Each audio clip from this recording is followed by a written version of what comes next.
Hey Lulu! Hey there. You've been a regular on my channel ever since, and you even made your first animation in After Effects. Remember how it felt? Yeah, it was like 3 years ago or 2, right? Oh, 5 years ago, that's crazy. Yeah, it was pretty cool. I fell in love with animation back then. You fell in love with illustration and frame-by-frame animation. Would you consider pursuing a creative career? Do you think it's important to have a unique style? Well, What would you say if I told you that I have a boring, timeless, universal motion design style? poor you must be broke. Broke. My car. Luckily, not me. I knew it was coming. It was slowly falling apart. Engine finally gave out. I truly loved this car. It was a great companion to me. I'm not supposed to drive it anymore, but to give it its final farewell, I want to listen to its sound for the very, very last time. Goosebumps. This is actually my new car. Being broke could have happened easily given the motion designer's situation over the last 5 years. It's been a long time since I could leave my office before 4 p.m. to see what's going on in the streets during daylight. So many times I was already on my way out the door. Let's go! When a client's email dragged me back to my desk, often leading to night shifts. But this day, after a long time, I could finally just sit in a cafe, enjoy a warm drink, and get lost in writing a script for a video. Like this one. Yes, I know, I haven't posted a video in a while. But what happened? Life happened. The life of a freelance motion designer happened. I created a 3D broadcast opener for a new TV show, animated some explainer videos, worked on little character animations, edited and animated a mobile phone commercial. I also composited some social media ads and even retouched some ruined video footage. Oh, and I also gave an online workshop on generative AI, shot a video at a tiny Bavarian castle, and had the unique opportunity to play basketball on an LED glass floor displaying motion design. I'm really grateful to have been kept busy. I know, it's not something to take for granted given the state of the motion design industry in the recent years. When I hang out on Reddit, specifically the motion design subreddit, and see all the talented guys with their super stylish showreels struggling to break into the industry, I can't help but wonder, why is that? I truly admire what you young creators are capable of nowadays. I'll admit, there are times when I feel envious of the ideas you come up with. You're working with the same tools, with the same plugins, and even with the same native effects I've had for over 25 years on After Effects, so why didn't I think of those creative ideas? I'm incredibly grateful for how the recent year has unfolded for me so far when it comes to well-budgeted freelance projects. And I'm aware that it's not still the case for every motion designer. Still, compared to the latest motion design trends, my style feels so outdated that I sometimes see myself as an imposter. I'm far from being the trendy motion designer I at least thought I used to be. Yet, for some reason, I still get hired. It just can't be my friendly demeanor, the good communication, or my reliability. Those are standard requirements for any motion designer. But the truth is, I'm an aging motion designer. So what makes my non-existent, boring style, or let's better say, universal style, special enough to keep me in demand? The motion designer situation has been a roller coaster over the past 5 years. As a freelancer, I'm used to ups and downs, but that time felt different. I found myself in an unprecedented situation with some involuntary free time. And guess what? I was able to make some After Effects tutorials for YouTube. Let me explain from my perspective why it's now so challenging for newcomers to enter the industry. 5 years ago, the pandemic struck, and marketing budgets came to an abrupt halt, leaving many without new projects. Shortly after the lockdown began, when people still couldn't leave their homes, there was a boom in demand for digital and streamable content. Motion designers were being hired in droves, riding a wave of euphoria. This gold rush inspired many aspiring creatives to start learning motion design. However, once the world reopened, demand waned. The end of streaming wars, a slowing economy, Hollywood strike, and other global incidents caused the creative industry to stagnate. As a freelancer at the lower end of the creative food chain, I was among the first to be overlooked for projects. In hindsight, this was just the beginning. Soon, even full-time motion designers, many of whom were hired during the boom, faced massive layoffs. Now, the market is flooded with experienced artists seeking new opportunities, and surprise, surprise, juniors who started learning motion design during the boom and have since graduated are now competing with senior professionals for a tiny number of open positions. I must admit, by offering After Effects tutorials for motion design beginners, I may have indirectly contributed to the increased competition and oversaturation. That being said, I see signs of improvement.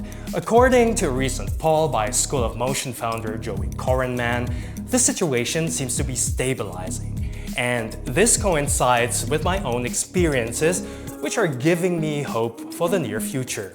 As a passionate creative, I love watching these stylish showreels. And when I watch my daughter's animations, which represent the work of all young talents, they don't just inspire me, they radiate an enthusiasm and unspoiled creative energy. That reminds me of my early days. I assume that things you've seen on the internet or social media played a significant role in inspiring your decision to pursue a creative career in motion design. Back in my days, these things didn't even exist. Yet, in a way, it feels like my creative career was destined. Recently, I accompanied my dad to one of the biggest music stores in Germany, with my mom tagging along as well. While my father was looking for a wireless system for his Fender guitar, I stumbled into the keyboard section. It reminded me of when my parents bought me a synth back in 1991 to support my musical ambitions. At the house of my mom... Hello, Mom. Hi. And my dad... Hello, Dad. I dug deeper into my creative origins and rediscovered some hidden gems. This is VHS-C camera. My father's orange chessbook, which I repurposed to create my first frame-by-frame animations when I was 10. Quite primitive compared to what kids can do nowadays. The Commodore C64, Oh my. where I took my first steps into computer graphics. The keyboard used to be white. My dad's analog, Nikon F3 camera. with which I experimented with depth of field. His 16mm film camera, From Canon. where I learned to shoot economically, knowing I'd only see the results a week later after the film was developed. I would like to use it, but I guess this is another topic for another video. Looking back, it seems my parents unknowingly ignited my creative interests. In hindsight, it feels almost inevitable that I would pursue a creative career. With so many different inceptions sparking my creativity, it's no surprise that I ended up as a motion designer. I'm aware that today many motion designers specialize in areas like explainer videos, character animation, or broadcast design. But back then, my understanding of being a motion designer was more of a generalist role, conceptualizing, editing, 3D animation, compositing, and even composing the score. Having so many creative interests might explain why I never developed a specific motion design style. That said, I'm sure you've also had an epiphany when all the small puzzle pieces of your childhood clicked together. The moment that made it clear you too were destined to follow a creative path. The lines represent our individual life paths before we get struck by our big creative awakening. Some pursue a career in other creative fields like graphic design, others step away from the creative path, at least for a while, because of unforeseen circumstances. And some, like us, want to become a motion designer. Of course, this is totally oversimplified. Life is usually more complicated. I know someone who was aware of her creative streak when she was young, but became an engineer instead for various reasons. However, in her mid-40s, she rediscovered her passion for art and decided to transition into the field to pursue it professionally. Now, let's take a look at what I believe to be the typical path of an average motion design dude, starting with your other big moment, the motion designer's revelation. This is the moment when you watch a piece of motion design and you realize, yes, I want to create something like this. As a kid, I was already fascinated by the early 3D logo animations and intros of the 80s TV, like the Channel 4 logo animation created by Martin Lambie-Nairn, whom I, by the way, had the privilege of seeing him in person, getting some kind of a Life Achievement Award about 15 years ago. But German TV in the 80s also featured stunning, pioneering 3D animations I admired. But my true eye-opener was this TV station ident I saw on my vacation in the Philippines. I was 14 years old back in 1989. At the time, affordable 3D packages like Lightwave 3D for Commodore Amiga were just starting to emerge a year later, but they were still out of reach for me. By 1999, after I had already learned the basics of After Effects 4.0 and 3D Studio Max, it was this showreel that left a lasting impression on me. It inspired me to mimic its featured styles, more or less. Without YouTube tutorials back then, I had to figure everything out on my own. In a nutshell, the revelation phase is nothing more than blatantly copying the styles of your idols. Not to plagiarize, but to learn and reverse engineer their techniques. This is an example of an animation where I tried to achieve something like this 7 movie title sequence. In the next phase, you're convinced that motion design is the best job in the world, and you can't imagine doing anything else. This enthusiasm often drives you to attend college or university and dive deeper into the craft. In my case, I attended the Filmakademie Baden-Württemberg, where I first studied VFX before transitioning to motion design. This phase is all about perfecting your skills. You stop simply copying styles. You start taking them further by giving them your own unique twist. And eventually, you create something entirely original. Or at least you believe you've pioneered a never-seen-before style. With your skills developed in the Cloud 9 phase, you might rise to become a creative powerhouse, hired and paid well for your signature motion design style that ideally remains relevant in decades. In this phase, you're no longer seen just as a designer, but as an independent artist. Clients and employers give you creative freedom, essentially a carte blanche to produce anything that comes into your mind, even if your ideas are disruptive. You may even join the ranks of motion design superstars, meaning you'll contribute to the history of motion design with a style that is truly your own. But let's be honest, only 1% of us reach the stellar career phase, that's my guess. For the rest of us, the journey looks more like this. You get your first job and make a living doing what you love. It feels like a dream come true at first, and you don't complain about unpaid overtime because, after all, it's something you're passionate about. But over time, you encounter toxic superiors. Thanks, by the way, for animating the infographics for me. Could you finish it by the end of this business day? And you realize you're rarely free to create in your preferred style. Even as a creative lead, you're bound by client demands and rigid style guides. To succeed, you must put yourself in the client's shoes, designing what aligns with their priorities, not your creative vision. This restricts your artistic freedom. And if you grow tired of dealing with incompetent superiors, you might strike out on your own, founding a studio or becoming a freelancer. At this point, your unique style becomes merely a tool for attracting clients or winning awards solely for the purpose of securing new ones. The focus shifts from pure creativity to efficiency, allowing you to please as many clients as possible while minimizing financial risks. Because at the end of the day, you have to pay your bills. Over time, your priorities shift further. Your goals become less about pushing creative boundaries and more about achieving a healthy work-life balance, spending time with your family and friends. Okay, the stellar career phase and phase 3B, which I would call the reality check phase, are two extreme possibilities. Your career might fall somewhere in between.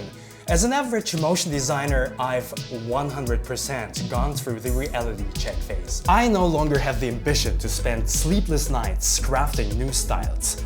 Does that make me a lame duck? Almost 50 years old and still working in the same efficient style I've used for years? Maybe. But I still love motion design, and I'm not leaving this profession anytime soon. My fun and motivation come from something else. I recently went to my dentist to get my wisdom teeth removed, and every move he made was spot on. Even though he had made this a million times before, I noticed that he exuded some kind of passion and excitement that reminded me a bit of Remy in Pixar's Ratatouille. Same for me with motion design. Because I know, for example, After Effects inside out and stick to my familiar universal style, I often find myself in a state of flow, completely lost in the creative process. It's like playing the piano blindly without thinking about which fingers to use and which keys to press. So what are the chords, the ingredients that have worked for me over the years? Believe it or not, there are just three things. Easing curves. For me, the curves are always exponential. Translated to After Effects keyframe velocity, it's between 80 and 88% influence. Second, cinematic aesthetic. Maybe it's because I have a film school background. This includes design and animation principles, but also cinematic lighting and camera framing. The motion design feels polished, and your client thinks it's worth his investment. The third one is smooth transitions.